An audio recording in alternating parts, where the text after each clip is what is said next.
Oh, hello everyone. Um, this is Mr. Garang Lowell. I greet you all, wherever you are.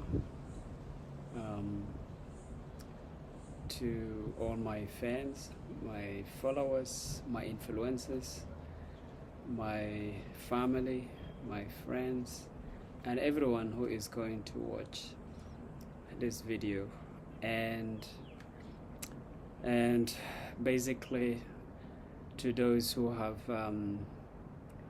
watched my YouTube video channels,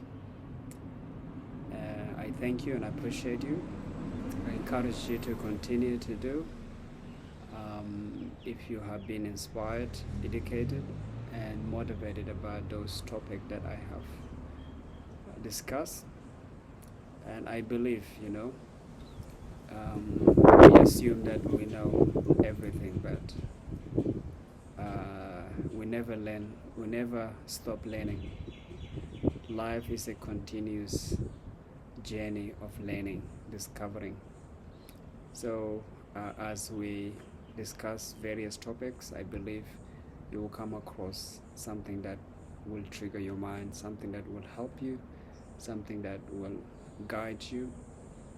A solution, maybe a solution, a suggestion, a recommendation to your problem that you're facing, or challenges that you are experiencing in every aspect of life. All right, we'll just wanted to continue part 3 on family planning process, family love marriage relationship planning process. We have discussed part 1, part 2, this is part 3.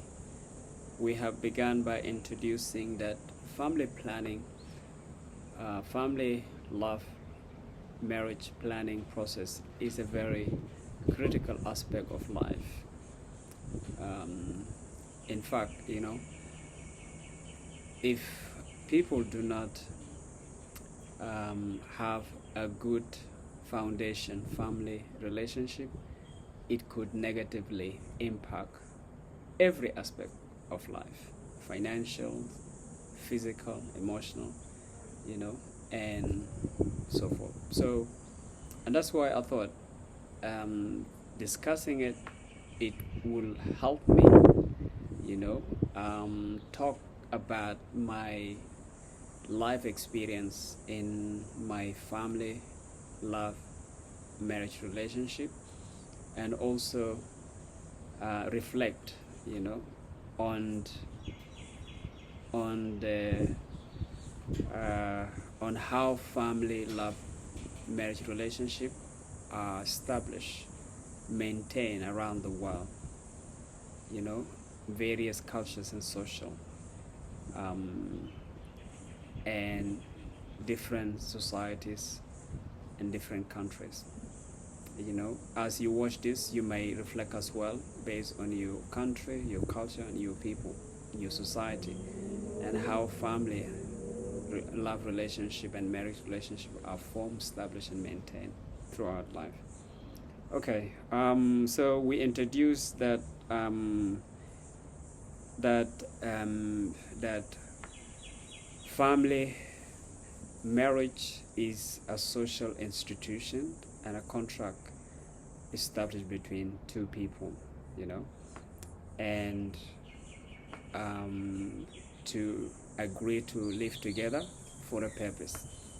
And we discuss how the process are done in various countries. Okay. We also discuss, some people do it through dating, some people through arranged marriage, and other method.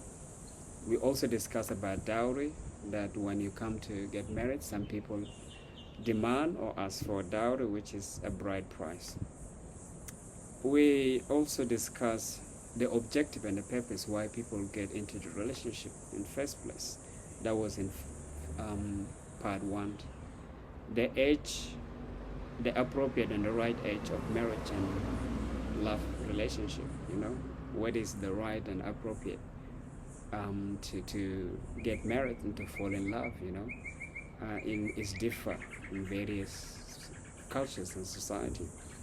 And also we discussed children. How many children people could have, in marriage relationship, for example. Too many, too few, it varies. We also discuss about infertility, inability to produce kids. If that happens, how can it be addressed? How can it be solved? It all must be put into plan, discussed beforehand. We also discuss these are worst scenarios in family and marriage relationship, family separation, divorce, and remarriage process. How can people go about it? In various cultures, in various societies.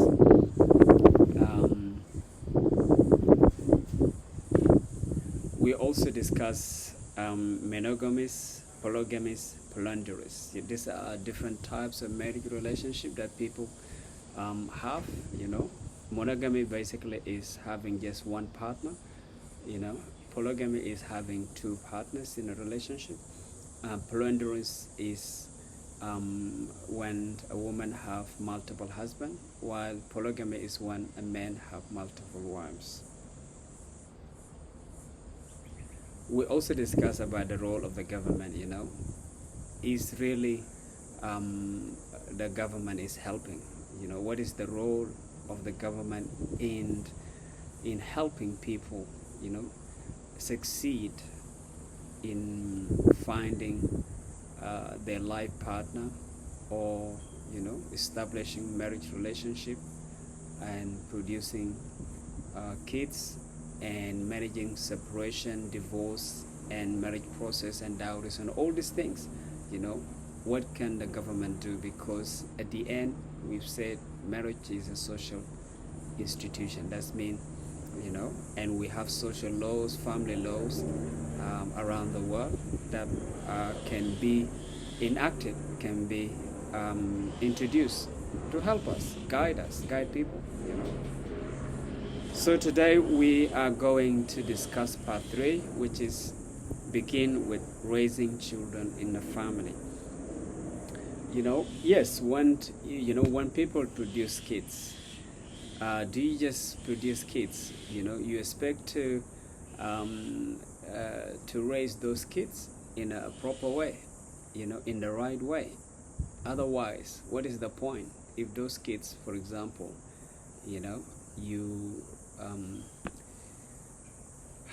they are born and then at the end they came out to be failures, or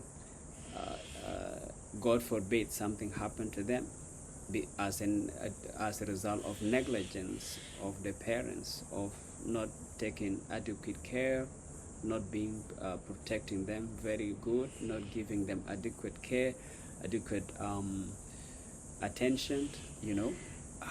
What is the best and ideal way of raising children in the family, marriage relationship especially? So of course there is no formula that is given there, but it's basically entirely to to the couple, to the married people, in order to raise their children, because at the end they are the one that are going to be proud when those children become successful, when they finish school, goes to college, and when to finish university with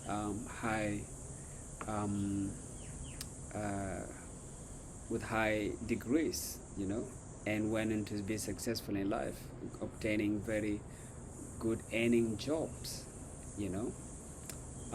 becoming successful athletes, becoming very celebrities, actors and musicians. You will be proud as a dad, as a mom, you understand, or as a family member, when children who have been raised in a family in a right way succeed you know, the praise, appreciation goes to the family, and that is, gives you that is the essence of having a family. Having a child that carries your name, your lineage, that that is a subject of discussion, that has become famous, that is successful.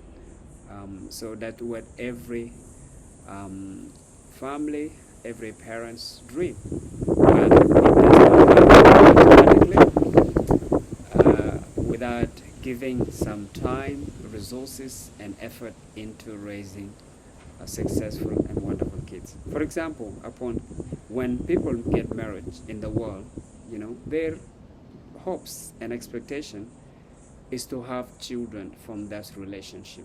I believe 90% of the relationship is to have children from that relationship. Yes, there are so many reasons why do people get married, including not having kids, and we have discussed that already. That is the purpose and the objective of marriage. But majority of relationship is to have children, and to see those children grow healthy, strong, safe, vibrant, and become successful in life. So it will be different in every country how kids are raised, and how people grow up, based on cultural and social norms and traditions, and even legal practices. It's different from country to country, different from region to region. From Western culture, for example, is different from the Eastern culture. However, the common feature of every family relationship is to have,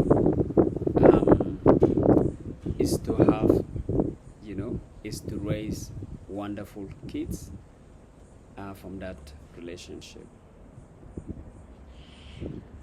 Most marriages and most family relationships expect to have children within the first year to 3 years. Some even take longer, while some take less, depending on many factors, and we have discussed already, including infertility, including having to establish yourself. So if you do not have adequate resources, you need to establish yourself as a couple. You need to wait 1,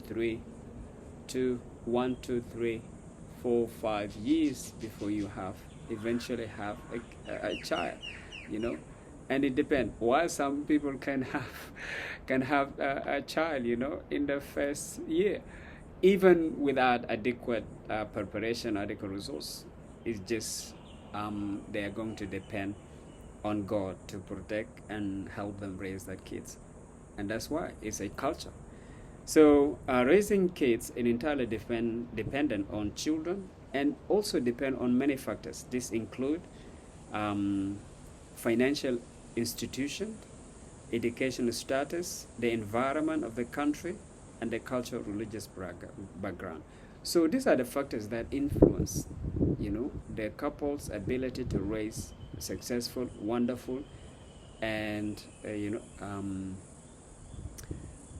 kids in the future. It depends on the financial situations.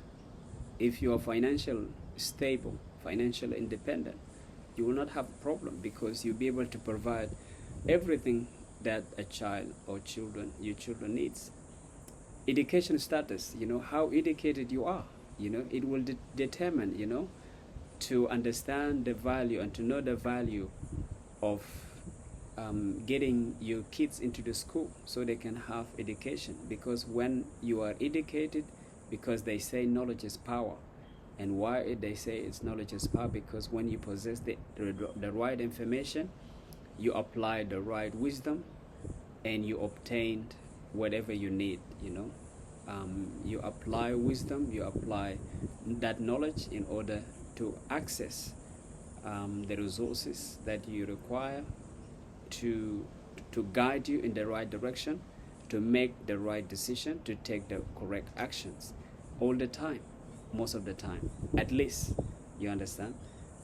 The environment also of the country, can influence and can impact raising kids, because environment, as what I mean by environment, I mean the holistic environment, economically, socially, politically, all these things influence. If the country is politically unstable, raising kids will become difficult and challenging.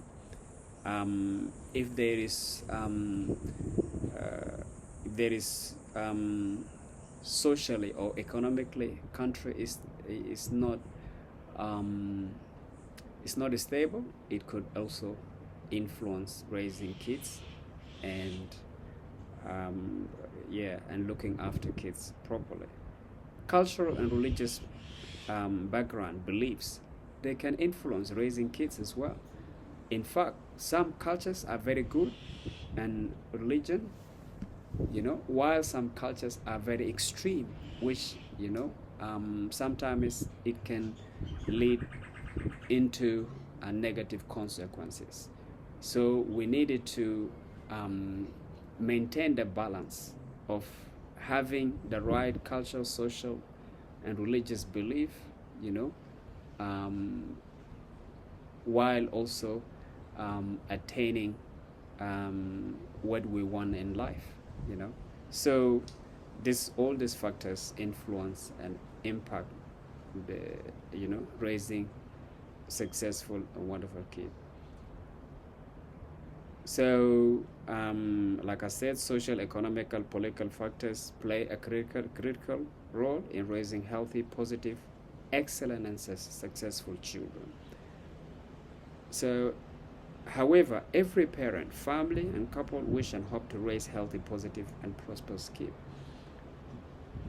Of course, no one wishes something negative to their kids or to their child. Every parent, every couple, every family wishes that actually the kids will come out excellent, will come out resilient and confident and positive role model in life, even to other people. But whether that is a reality, it depends on how much effort, how much resources, and how much time you give attention into raising and looking after your children. Other time,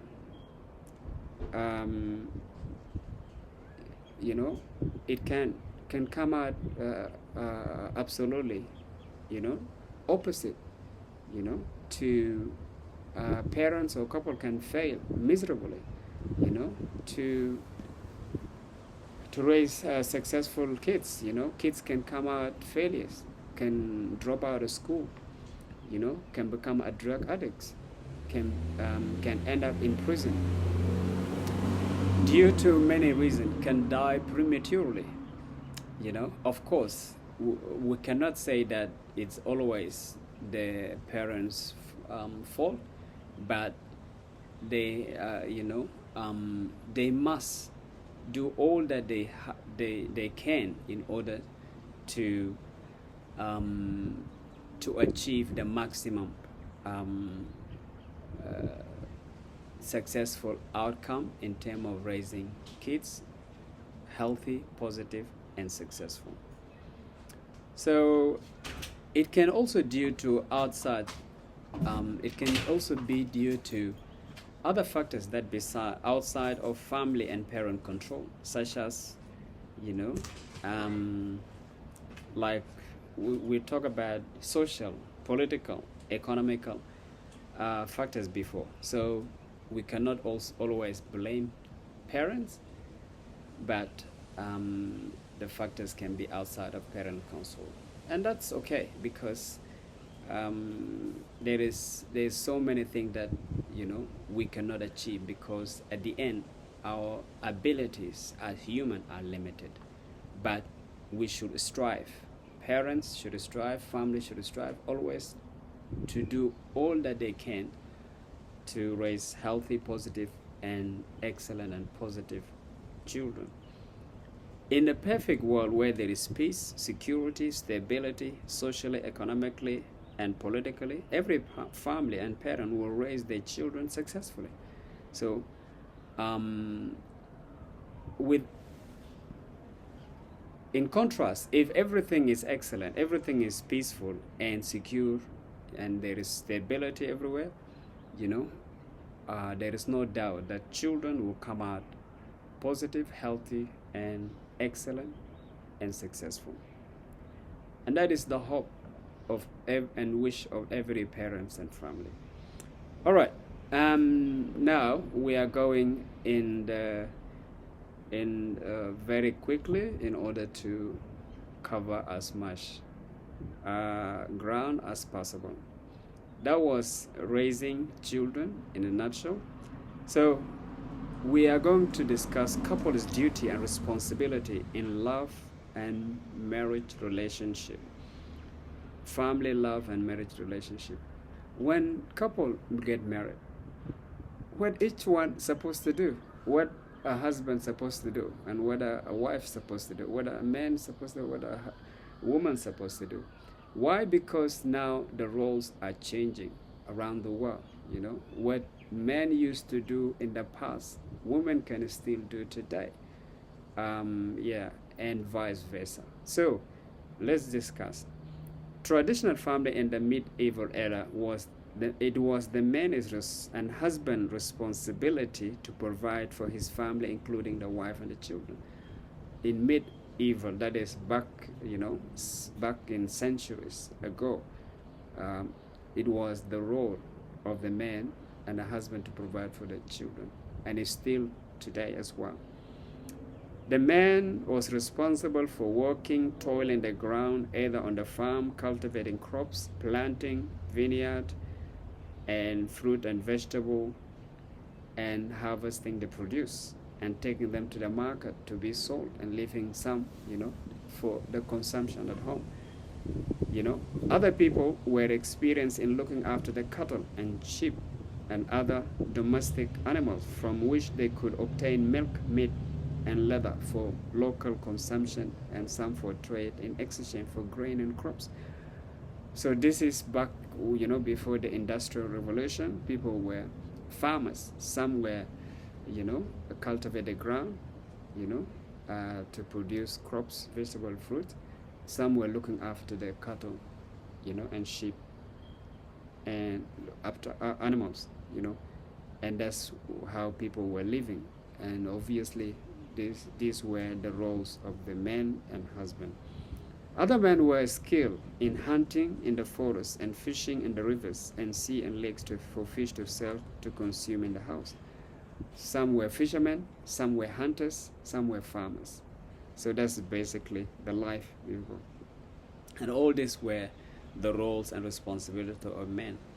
So during this time, it was the men and husband who were responsible for providing for their family. The women and the wives and other were in charge of taking care of children and the household chores, while the men are in the field.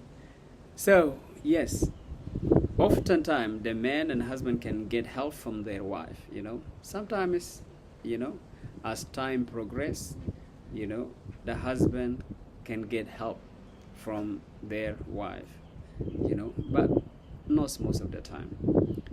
But the main responsibility and the role was provider of the family was the man and the husband. However, with the Industrial Revolution and the advancement of human civilization, responsibility have shifted slightly with entry of females and women into the workforce and workplace as equal partners in working to provide and often supplement men's earnings and income. So when after feudalism, we discussed feudalism was the era where a primary production, basically was fishing, farming, hunting, gathering. So after the Industrial Revolution and discovery of mineral, minerals, including iron, copper, all these things, and manufacturing, introduction of the manufacturing and factories. The role have changed. Women have been absorbed into workforce, and they have become work, and they earn money. Also, so they are helping as well in earning money. You know, to supplement husband and women income. So as a result, the needs and desires, demands have increased. So it can be said that the traditional role of man and husband as the provider of the family has not changed completely, but it has shifted. It has not changed, but it has shifted. That means slightly, women and single women have got the power, the ability, the skills, and the experience to work and provide for their own family, even when the husband or man is not there, as happened in many years, in order to afford the cost of living and achieve family goals and aspirations. In the modern society and the contemporary world, relationship, especially marital relationship, this arrangement must be embedded, incorporated into family planning if couple would like to succeed and prosper in life, just like any other special arrangement discussed. Why are we discussing roles and responsibility of who is going to do what? Is because, if people just got married without discussing, look, this is what we're going to do. I'm going to work. You're going to stay at home looking after kids.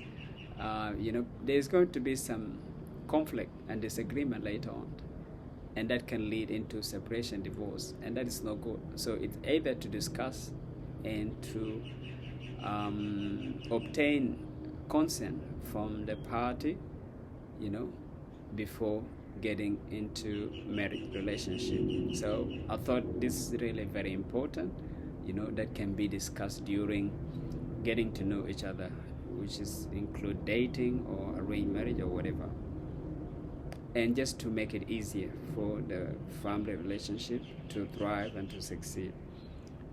So people must thoroughly discuss before getting married to avoid any disagreement, misunderstanding, and disappointment in the future that may end up in failure, relationship, separation, divorce, that can negatively impact the family, the community, and society at large. So the role of the husband and wife in marital relationship is determined by the married couple themselves, especially in the contemporary society and the modern world.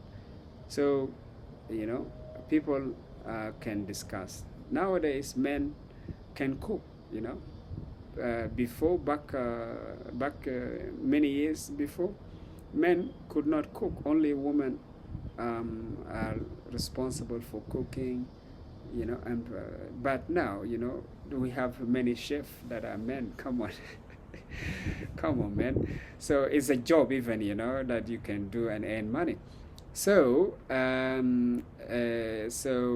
we can actually discuss, how are we going to live, that husband and men can help in sometimes, help the wife, and women as well can help the man. Two of you can work. It's not a problem as long as there is understanding. Maybe one of you can work and one can stay at home. There is no problem, but it must be discussed before getting married, and so can make things easier. So the traditional role of man and husband as the sole provider of the family, while the woman and the wife take care of children, perform the house chores, has been reserved. The modern families expect everyone to contribute to the happiness and to build a positive, healthy marital relationship through equal contribution and shared responsibility and duties in the marriage. Yes, that is basically it is, today's family relationship, everyone must chip in, financially, physically, emotionally. It's a shared responsibility of everyone. you know yes,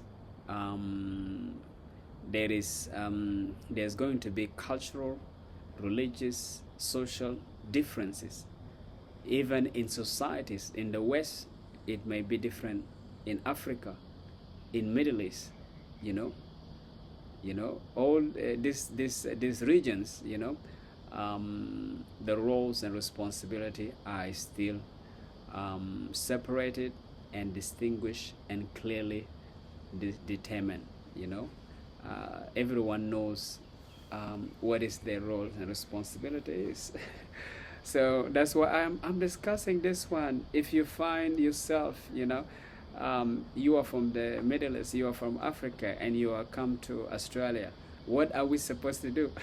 Are we supposed to practice our traditional cultures, our social, norms and practices, or are we supposed to go according to what we have found in Australia, in America, in Canada, in Europe? So all these things matters, and in fact, it has created a lot of problems in family and marriages, which has led into negative consequences, including separation and divorce. But if we have a mutual understanding, discussing all these things, there shouldn't be any problem. As I said, there are still some societies where the traditional role of man and husband and woman and wife remain unchanged. I just mentioned in Middle East and in Africa, in Asia, somewhere. However, the prevalent and dominant trend is that the role of the husband and wife is entirely dependent on married couple and family to decide how they can discharge their family duties. This arrangement must be included in the family and marriage planning process before marriage to avoid disagreement, disappointment in the future. Okay, so yes, that was family, love, marriage, relationship, duties, responsibility of the couple in the relationship, in summary. So now we discuss peace, happiness in love, marriage, relationship. How can we achieve love and happiness and fulfillment? Okay, there is no prescribed formula to happiness in life, whether in the family or in the marriage relationship or any other type of relationship, including business. The married couple and the family are responsible for their happiness and fulfillment in life. This means couple must work hard to create a conducive environment that will bring happiness, joy, and peace in life. Planning is so very essential. It's so important. It's so beneficial and advantageous. But is it practical? I say it is not, but it can happen. It is possible. So how can we achieve happiness and peace? The whole idea from this discussion is for us to address family, marriage, and relationship problem that we have in society. In order to have peace in our homes, to have happiness in our families, and so people need to learn to understand each other well. That is the couple or the people that are involved in the relationship. So to know their strengths and weaknesses, in term, and work in maximizing each other's strengths and improving on each other's weaknesses, rather than taking advantage of each other's weaknesses, and that could lead into a problem. But if we do really love each other, if couple love each other and wanted to remain peaceful and healthy in relationship, in a peaceful and healthy relationship, they must support and help each other. They must work in order to build their relationship to become strong and to become successful. That is everyone has weaknesses, and when we come together is to maximize on each other's strength and work on improving weaknesses. That way we could have a peaceful home, a healthy relationship. um, for example, this learning to forgive and overlook other people, one is mistakes, partners mistakes and fault, and help them improve and develop a strong, courageous character. you know Many families have been disintegrated, have been separated, have had a lot of problems because people cannot just forgive each other. But forgiveness, it is very essential, it is very important in the family, in the people who wanted to remain to one another, because no one is perfect, only God is perfect. And if we learn to know that, we could actually overcome many challenges and solve many problems and live peaceful and healthy. So if a family and a couple can be happy and prosperous when they have, happiness also and peace can happen if the couple or the partners in the relationship, they have shared goals, they have shared aspiration, they have shared interests. If we, for example, if we met in a school, if both of us were basketball players, you understand? Then, that means we are both athletes. If we both of us are musicians, we have something in common. If we both of us are academic, people have common. It's not a must that two, partners or couple in the relationship must have shared interests, but they must have shared goals. That means they must love something they do, dancing, singing. They must have some shared hobbies. They must have something that they wanted to achieve together, build a home, have kids, have a business, be generous. If one person is generous and the other one is not generous, it can create a problem.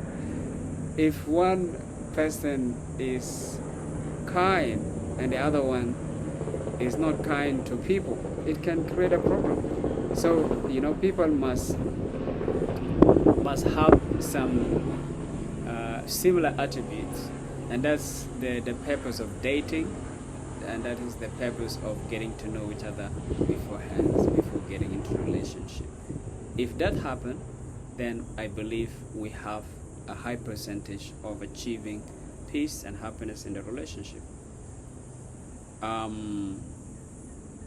So, for example, if couple also, for example, have the tenacity, the energy, and the drive for success and happiness together, this requires that they may have some set of beliefs, principles, values to achieve their goals and objectives. So this is also is very critical, beliefs and values, and we will discuss later, but it is very essential.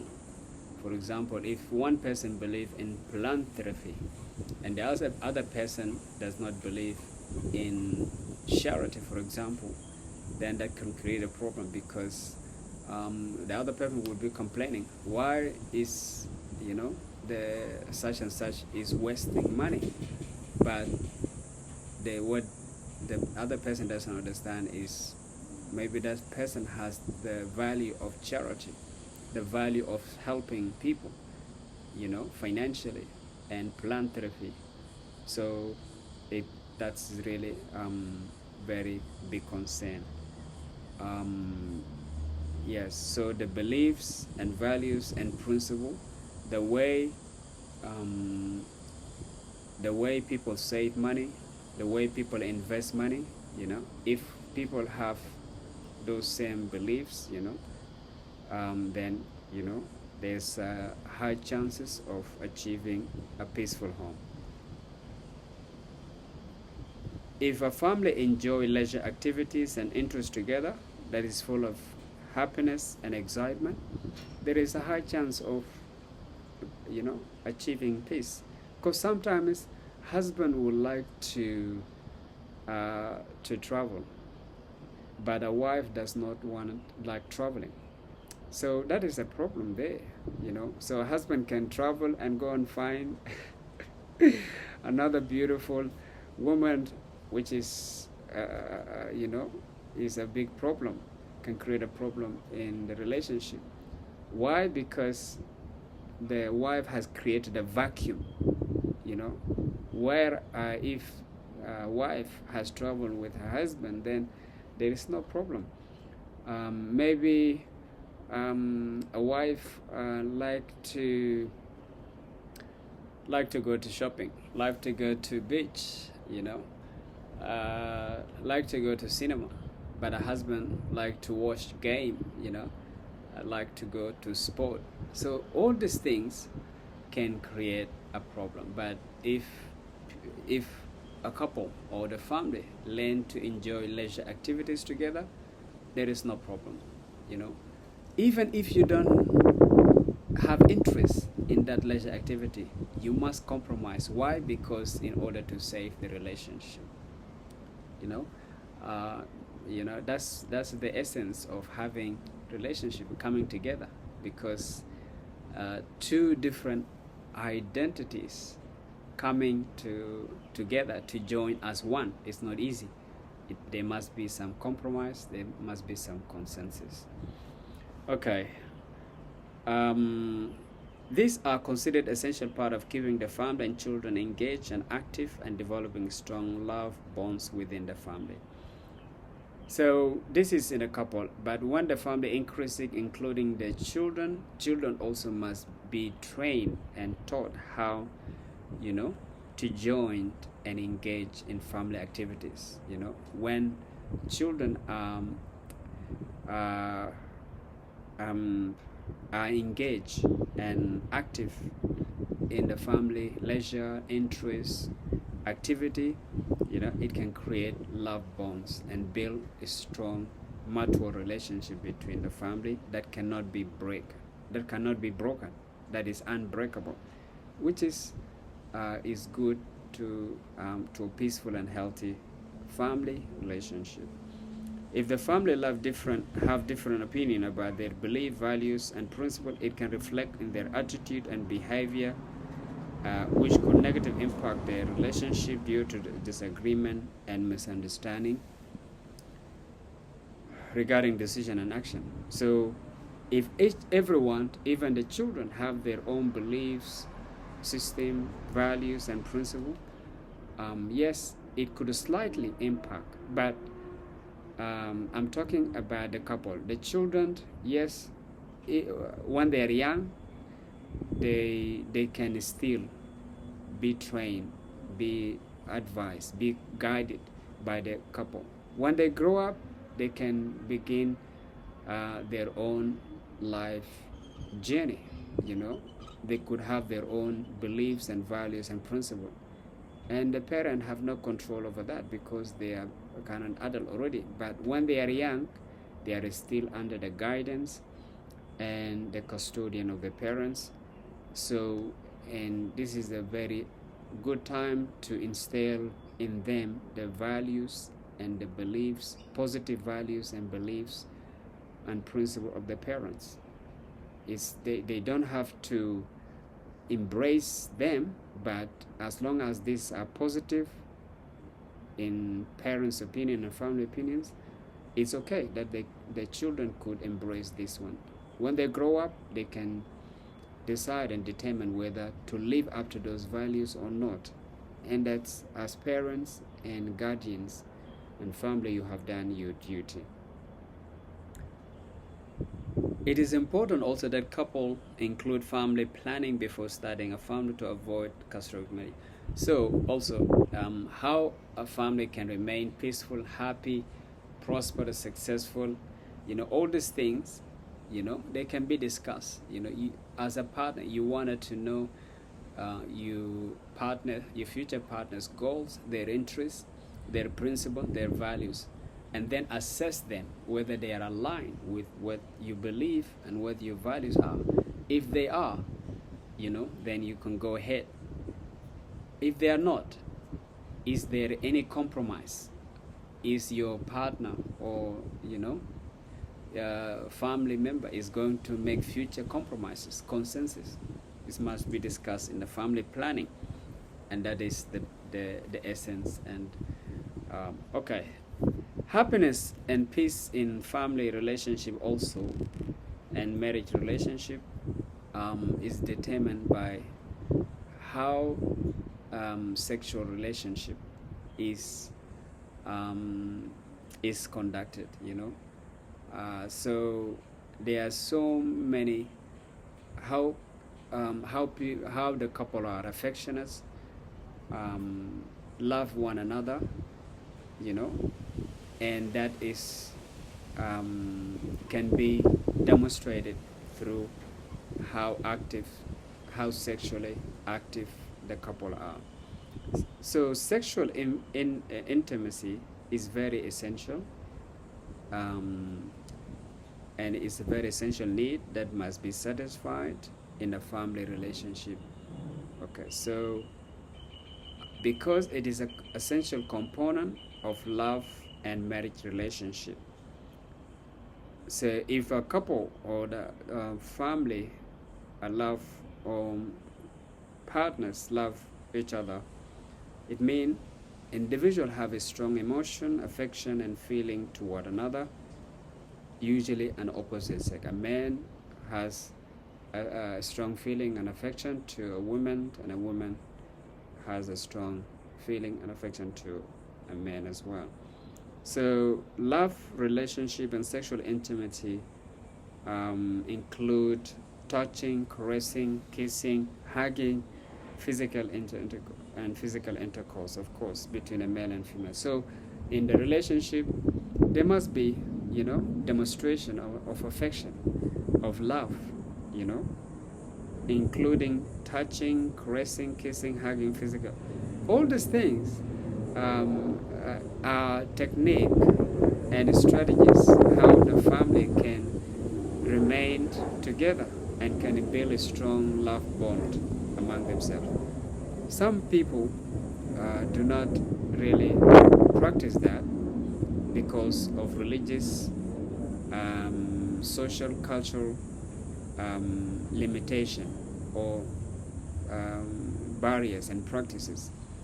But it is very important that as a couple show each other some affection and love, and that can be demonstrated through sexual intimacy. Sexual intimacy is a strong and most powerful intimacy in the world because it connects to different people in the spirit of harmony, peace, and pleasure. So when couple meet their sexual needs, there will be joy, there will be peace, people become happy in the relationship. But if a couple deny each other sexual intimacy, that can create a problem, can lead into disagreement and dissatisfaction, which it can be a big challenge. So sexual intimacy and intercourse in love and marital relationship can keep the family happy, joyful, and provide the couple with excellent, exceptional, extraordinary energy and power. So that energy, the couple can use and can be harnessed to achieve, to be active, to be productive, and to be fruitful in life, to be able to achieve extraordinary, goals and objectives, whether at home, at workplace, whether in a school, everywhere, So that is very important. So if couple, for example, have goals and objectives that they would like to achieve, having a partner, a wife or a girlfriend, as a man and a husband or boyfriend, And if you are a woman who loves and cherish, is very essential, you know, because sexual relationship is very important in a marriage and love relationship, whether it's a boyfriend, girlfriend, or husband and wife. So married couple or boyfriend, girlfriend, or just two adults who are staying together, who are mature, who are in love and happy, can have consensual and acceptable sexual intimacy and intercourse. So this must be consensual. Of course, when you are married, you are consenting, you know, that actually that person is your lawful and legal, you know, partner. So there is nothing that can prevent you guys from having sexual intimacy or relationship.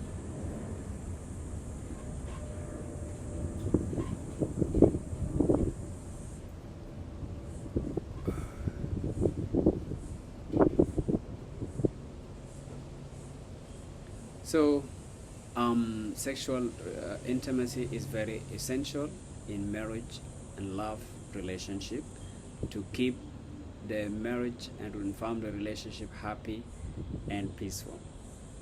So, okay, to to keep the family and marriage relationship also peaceful, healthy, strong, and happy, you know, is recommended that a family or the couple engage in leisure and fun activities, you know, that they'll enjoy, you know.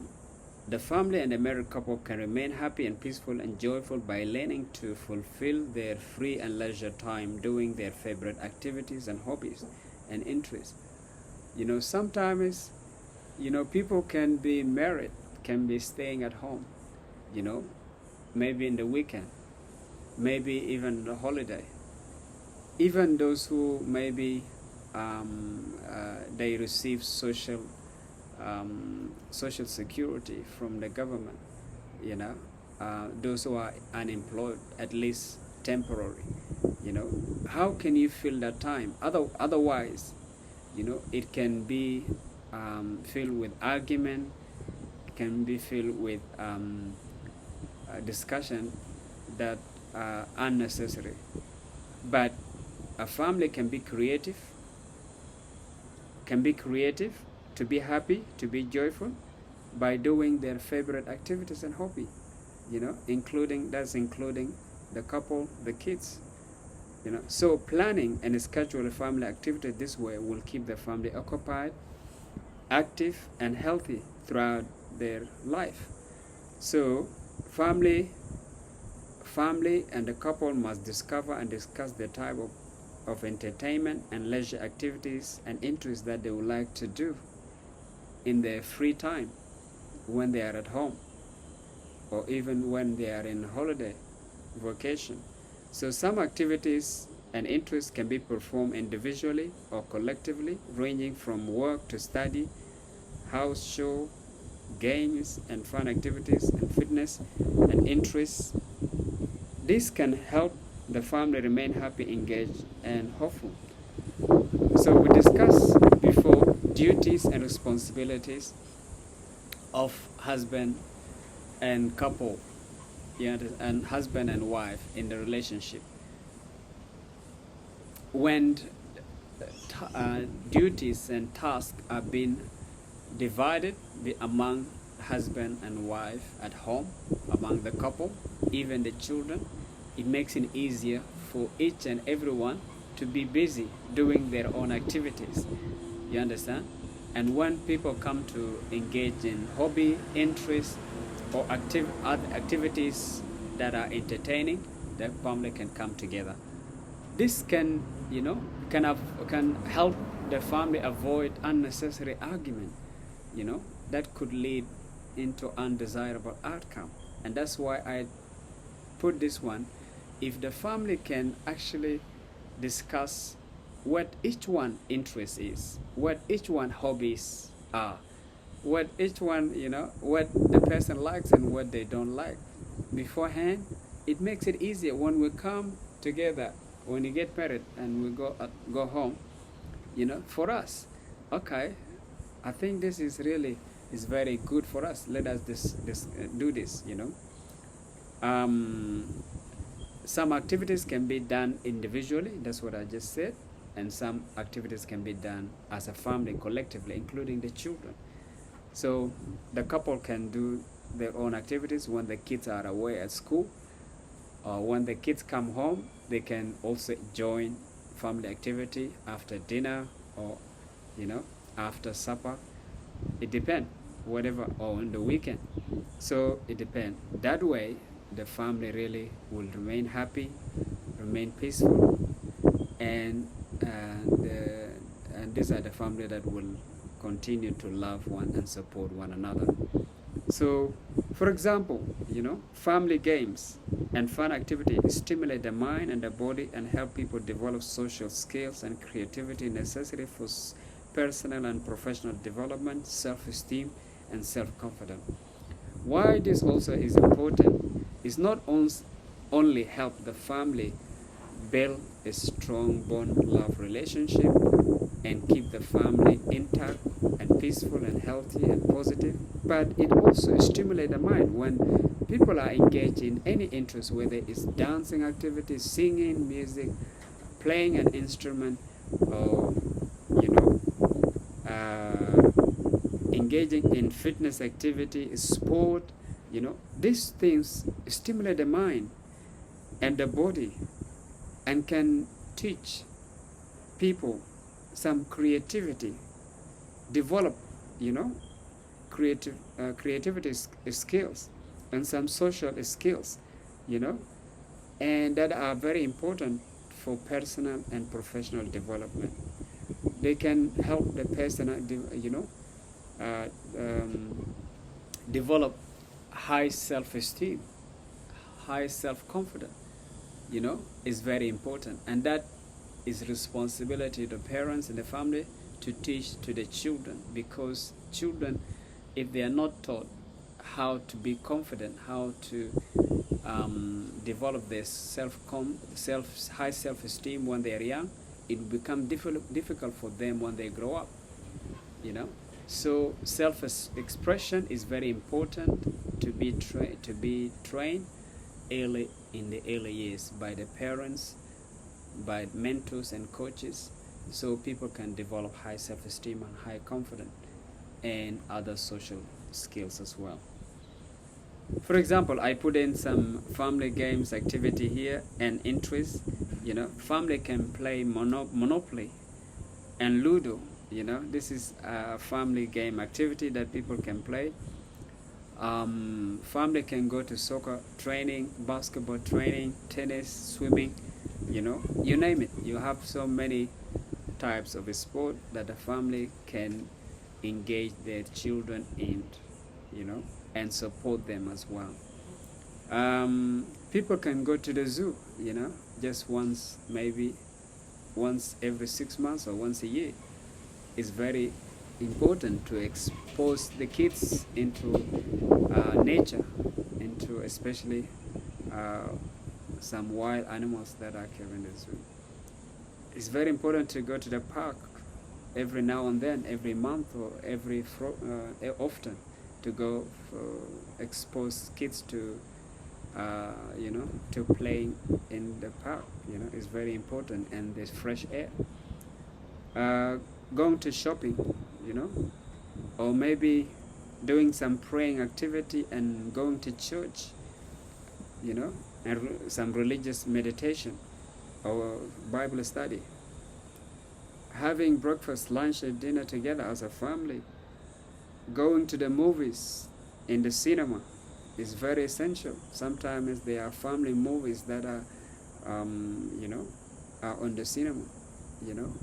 That can be a lifetime memory if a child watches a movie that is very interesting. They can remember that for a lifetime, and they can talk about it as well with their friends at school, wherever they go. And you have help the child, to have something to talk about. That is the whole, exposing kids to a different experience is very necessary in the family in developing their social skills, personal skills. So, and of course, going to school, doing homework together with the family, with your child, going to work, helping and training, the child, learning to go to work. You as a parents as well, going to work, it can be part of activity. Cleaning, house cleaning, and maintenance at home. Washing and ironing, going, dancing and singing, doing fitness and gym exercise, cooking, hair braiding. Some people do hair and nails polishing and all this thing, all this women stuff. These are the things that the family can do together to engage and to have a family conversation and discussion. It's a very good time. Okay, we have come to an end. This is the last one. It's very important. Is a family and marriage relationship can remain healthy and strong and positive by having religious practice and belief. The family and the married couple must agree on the set of belief, values, and principle system they would like to hold. I don't know. I think I have to do some study to find out how many couples outside there who are married, but they have a different set of beliefs. But I doubt there's low percentage. Why? Because having a different set of beliefs as a couple, it can end up in failure, disagreement, and disappointment at the end. If it succeeds, it will not be long. So it is necessary that the couple or the family have the same set of beliefs. And this one must be discussed before coming into a marriage and family relationship. To know your partner set of beliefs and values and principles by asking them through dating and that time. When you know, then you agree. If your beliefs and system, your values and belief system align and are the same, you can proceed ahead and get married. If they are different, it is up to you if you want to go ahead and or not. But I advise that you should not, because at the end, the likelihood it is going to be undesirable outcome. So, religious and moral values and principles represent a very important aspect of personal, social, and cultural and economic life and future. So the couple must discuss those things beforehand and to avoid many issues. So personal religious beliefs, values influence their attribute, behavior, decision, and action in lifestyle. Why? Because our decision every day, our actions, our attitude, our behavior are impacted, are influenced by what we believe, by our religious and cultural practice, our values, what we put as a priority to us, determine how we're going to act, how we're going to behave, what decision are we going to make. So if they are aligned, with your partner or future partner, then you can go ahead and get married. But if they're not, it can create a problem, and it is better not to go ahead. So if the family and the couple have different religious moral beliefs and principles, they could negatively impact the family marital relationship that could lead to problems and challenges in the future. Therefore, it is highly recommended that people get to know each other before they plan on a long-term relationship. This includes a person's religious beliefs and values, and avoid being a victim in a marital relationship.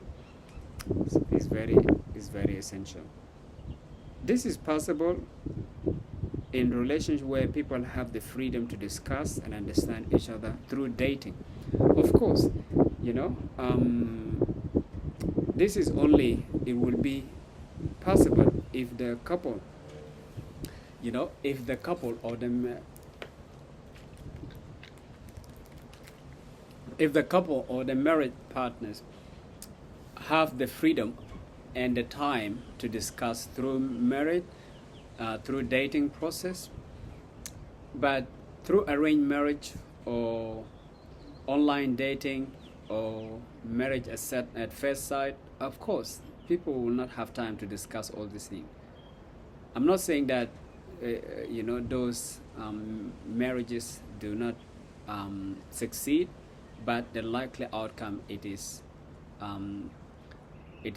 negative and it is undesirable. So it is discussing religious belief system and the values and principles. It is very important, and it's only possible through dating, where couple have the freedom to know each other very well.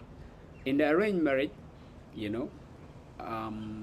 I don't know how you will have time. Of course, you will not have time, but most of the arranged marriage are arranged by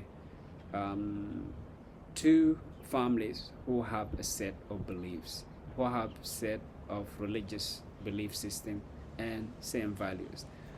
If that the case, then you do not have to worry.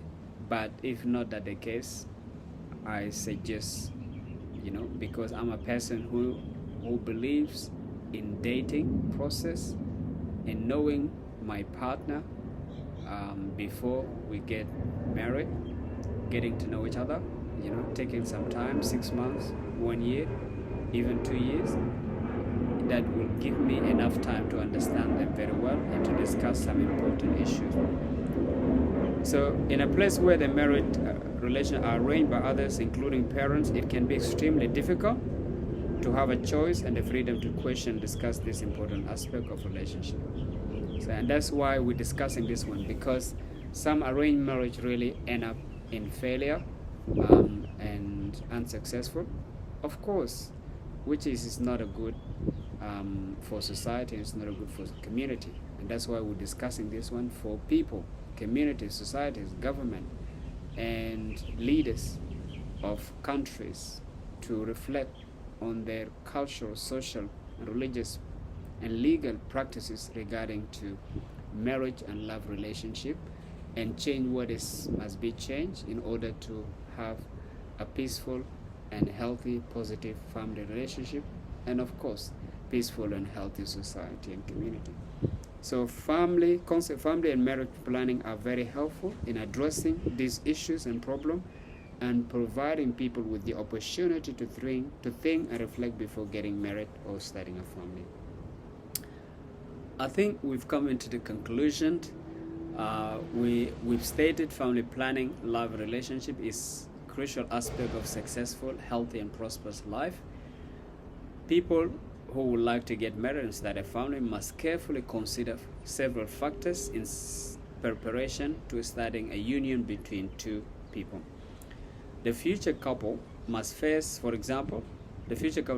meet to know and understand each other very well and discuss some important issues, like the one that we discussed, including the number of children they would like to have, a special arrangement in case of unforeseen and undesirable circumstances such as infertility, that is, inability to produce kids, family responsibilities, as well as raising healthy and positive children. So people must discuss, what happens if we do not produce kids? What are responsibilities as a husband or as a wife in the future? Are we going to share, equal responsibilities and duties? And how are we going to raise healthy and positive children? Are we going to have, children account, for example, where we can have, funds that can afford us to help raise the kids? All these things must be discussed. Family planning process also provide people with an opportunity to learn and understand about each other in terms of personal beliefs, values, principles, including religious belief system of the people involved in the love and marital relationship. It is critically important that people who are intended to marry and maintain a long-term love and marriage relationship have some common shared values, purpose, objective about the marriage. So we said that actually it is always better, for the couple to have some shared objective, interest, and aspiration that will help in the successful marriage relationship. The couple must also discuss how they will keep their marriage relationship peaceful and healthy and sustainable throughout the years without conflict or disagreement. Okay, this must be discussed. How are we going to keep our marriage and family healthy and happy? We discussed that already, by learning, not denying ourselves some sexual intimacy or satisfaction, learning to engage in family leisure activity and fun activities, entertainment, and having some similar religious and belief system. This can be achieved by learning to discover method and strategy of keeping the family and children happy and joyful, including building a strong love bond relationship within the family. We discussed that. This can be achieved through learning to respect and appreciate each other's effort and contribution in the relationship.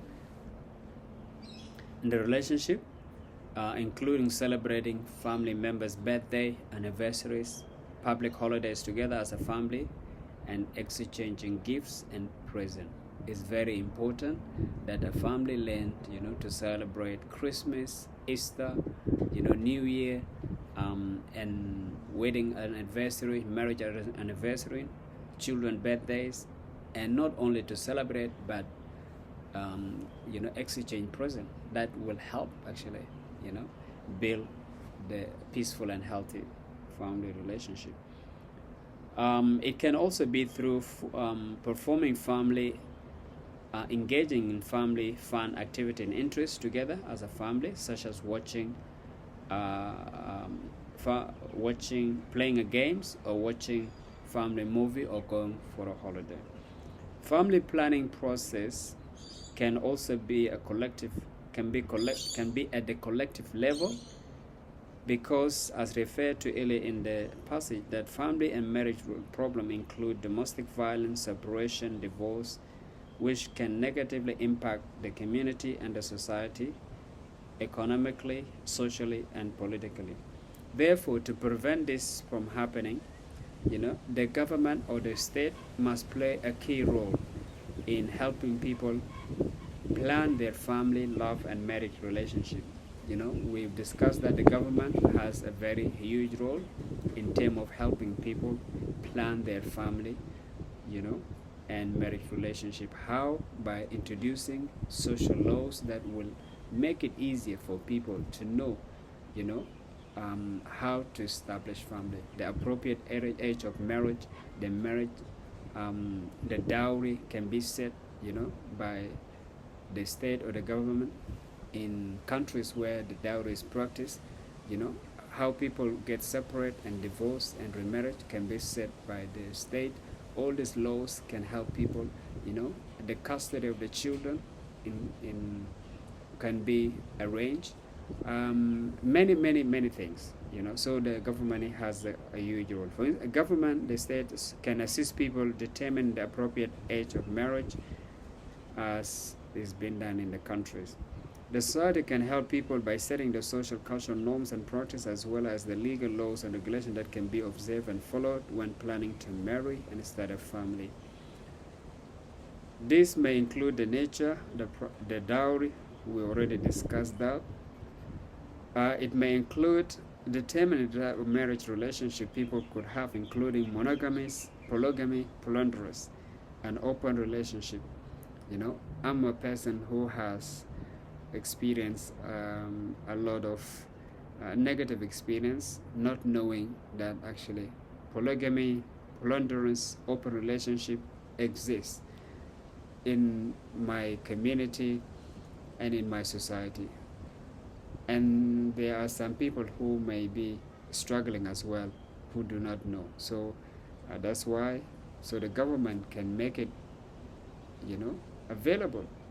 Look, if you are happy to get married to 2 or 3 wives, you have the ability, the resources, you know to be able to manage those wives and to have as many children and raise them up. Go ahead, it's available. But if not available, it can be also be stated to people, so people can know, you know, what is exists and take advantage of it. All these factors must be embedded in the family planning process by a particular society, culture, nation, or government in the world to help citizens and people avoid many problems associated with family, love, and marriage relationship that can negatively impact the society socially, economically, and politically. So when social, cultural, religious, and legal practices are being made very clear and accessible and available to everyone to know, there shouldn't be any problem. There shouldn't be any issues. Everybody will be happy. No one will be disadvantaged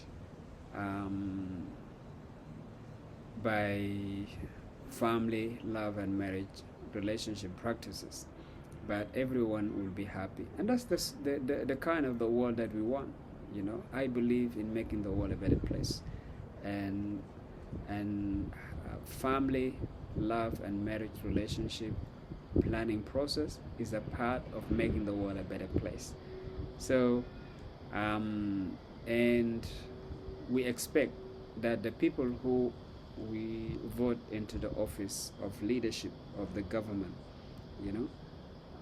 have the key of helping us, with the laws and regulation that can assist us, guide us, and direct us into making the right decision and taking the right action. Thank you very much. I think I've come into the end. This is the last part of family, love, and marriage relationship planning process. I thank you very much.